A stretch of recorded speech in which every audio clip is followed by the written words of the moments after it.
The ringing of the final bell faded, leaving a silence that seemed too profound for just the end of another lecture at the Watchtower. I capped my pen, the last words of my essay on the ethical quandaries of using LSD for interrogation purposes drying on the page. Glancing around, I noticed the uneasy shifts and muted whispers of my classmates, a usual scene in this far-flung school nestled deep in the Alaskan wilderness. Our teacher, Mr. Harrow, cleared his throat, a signal that he was about to leave. "I'll be back in a moment," he announced, his eyes briefly meeting mine with a spark that suggested secrets I wasn't privy to. His steps were hurried as he entered the adjoining restroom, and the door clicked shut behind him. Little did we know, that simple act of excusing himself was about to spiral into an ordeal none of us could have anticipated.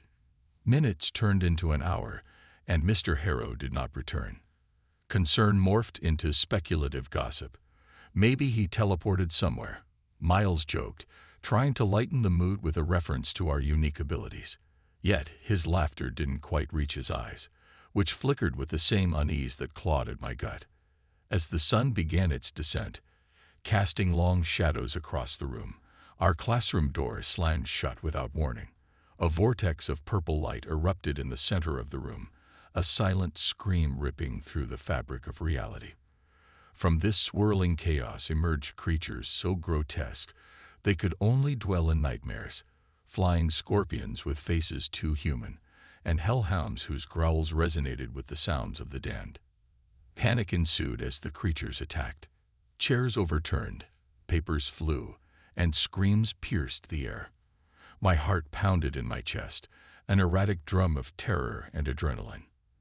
In that chaos, I found my feet moving on their own, driven by the primal need to survive. Miles grabbed my arm, pulling me behind him.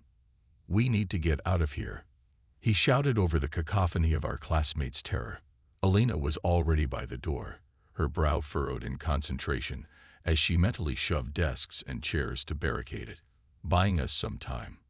With no plan but to survive, we pushed through the back door of the classroom, stumbling into the dimly lit hallway. The walls, usually so stern and unyielding, echoed with the sounds of our flight. Alina, Miles, and I exchanged looks, an unspoken agreement binding us. We'd stand together, whatever this nightmare brought. Our escape was a blur of motion and fear. As we navigated the labyrinthine corridors of the Watchtower, every shadow seemed to twitch with malevolent intent.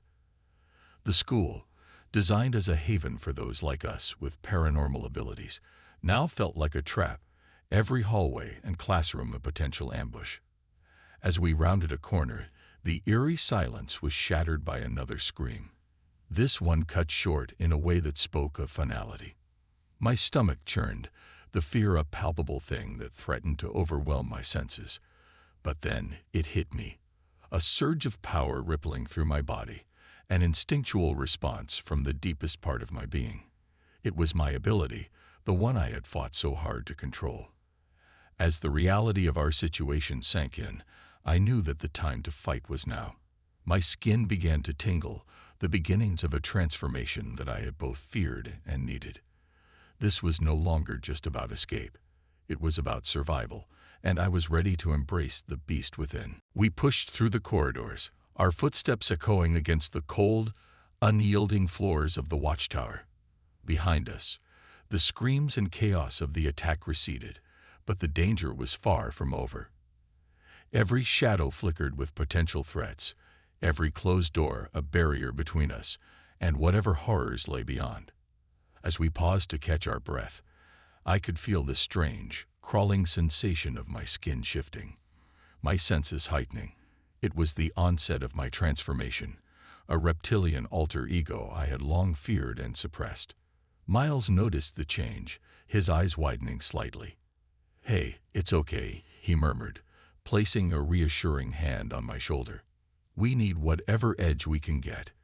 With no clear plan, we decided to head towards Mr. Harrow's office, hoping to find some clues about what was happening. The door was ajar, as if inviting us into the lion's den.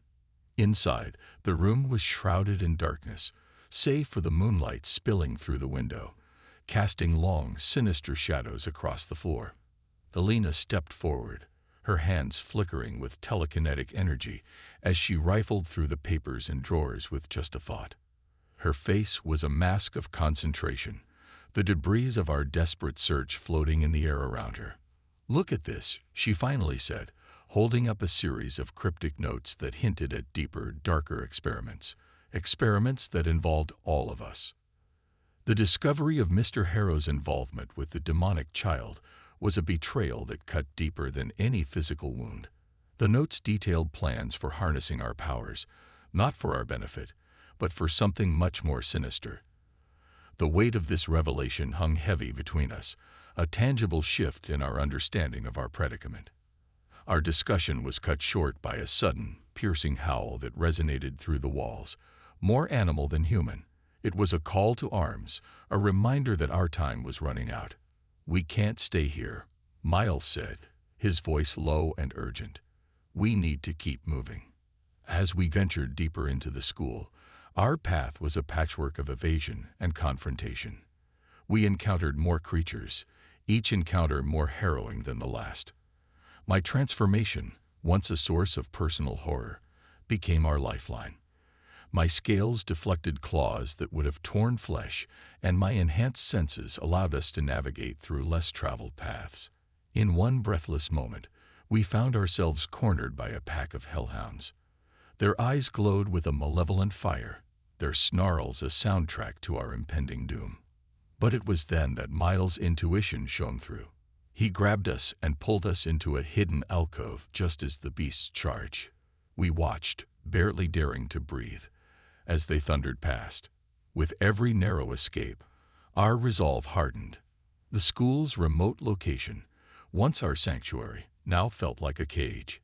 There was no cavalry coming to rescue us, no easy escape route. It was up to us, with our unique abilities, to find our way out. We were no longer just students. We were survivors, warriors in a battle we hadn't signed up for.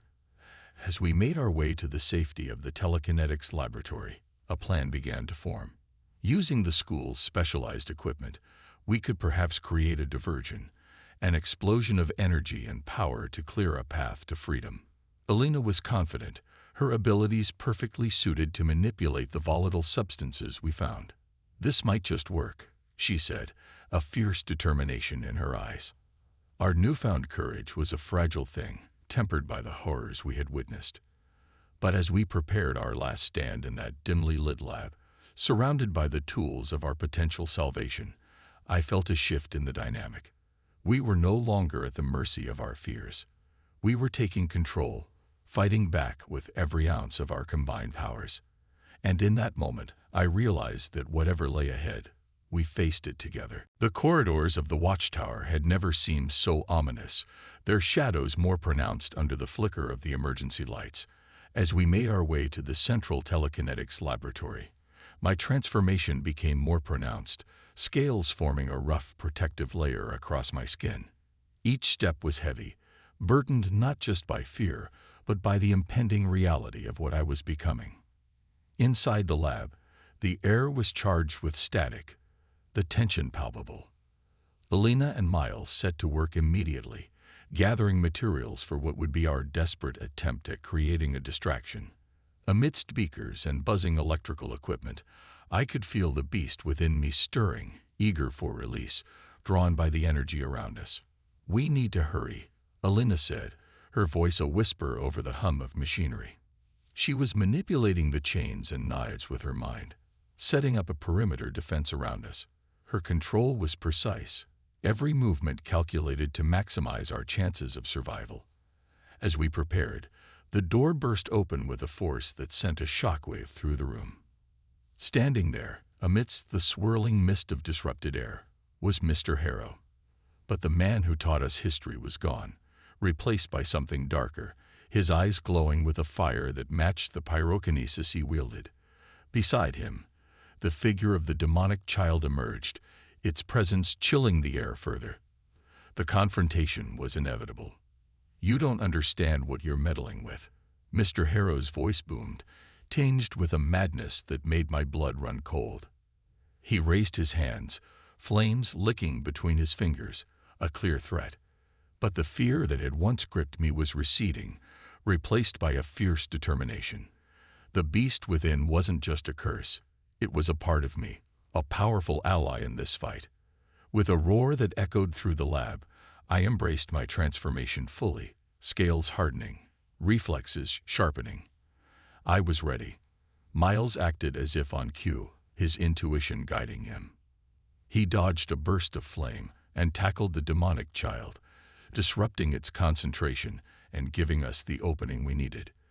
Alina's telekinetic abilities flared, sending knives spinning through the air, targeting Mr. Harrow in a dance of deadly precision. The battle was chaotic, a symphony of powers clashing with each pulse of energy. I found myself at the center, the eye of the storm, clashing with Mr. Harrow in a physical and elemental showdown. Our powers collided, his fire against my newfound strength and resilience. As the fight intensified, a moment of clarity broke through the chaos. Mr. Harrow faltered, the realization of his impending defeat dawning in his eyes. With a final, desperate effort, I lunged, my reptilian form fully in control, and struck. The blow was decisive, leaving him stunned and defeated on the floor. The aftermath was a silence as deep as the night outside. The demonic child, realizing its protector was defeated, vanished into the shadows from whence it came, its schemes thwarted for now. We stood amidst the wreckage of the lab, panting, our survival bought with bravery and desperation. "I think it's over," I managed to say, my voice rough with the remnants of the battle. Alina nodded, her eyes scanning the room for any further threats.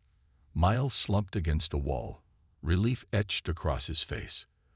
But as the adrenaline faded, so did my transformation, leaving me human once more, albeit shaken. The realization of what I had done, of the power I wielded, was overwhelming. Yet there was no time to dwell. We needed to leave, to escape the confines of this cursed place. With Mr. Harrow's defeat, the immediate threat was neutralized, but the journey was far from over. We gathered our strength, our resolve hardened by the night's events. The Watchtower was no longer a school. It was a battlefield, and we were its veterans, scared but unbroken.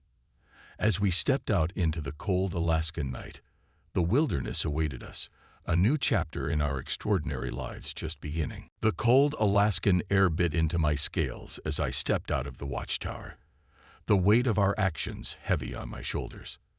The battle was over, but the war within me raged on. The transformation had receded, leaving me in my human form again, but the echoes of the beast's power lingered in my muscles and mind. As we trekked away from the school, the silence was oppressive, broken only by the crunch of snow under our feet.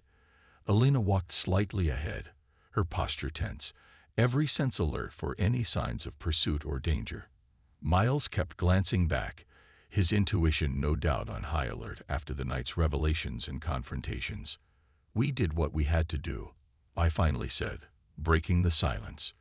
My voice sounded hollow, the reality of having defeated Mr. Harrow and the demonic child settling in. There was no victory in this escape, only survival, and the bitter taste of betrayal. Alina stopped and turned to look at me, her eyes searching my face. "We did," she agreed, her voice firm yet fatigued. "But now we need to think about what's next. We can't go back, not after everything." The wilderness around us was vast, a sea of white stretching into the horizon under the pale light of the dawn. The isolation of the Watchtower had once been a shield, but now it felt like a barrier, keeping us from the world beyond, from help. As we continued our march, my thoughts turned to the future. Where could a group of teenagers with extraordinary abilities go? Who would believe our story? The weight of the unknown pressed down on me, a burden I was not sure I was ready to carry. Miles suddenly stopped, his expression serious.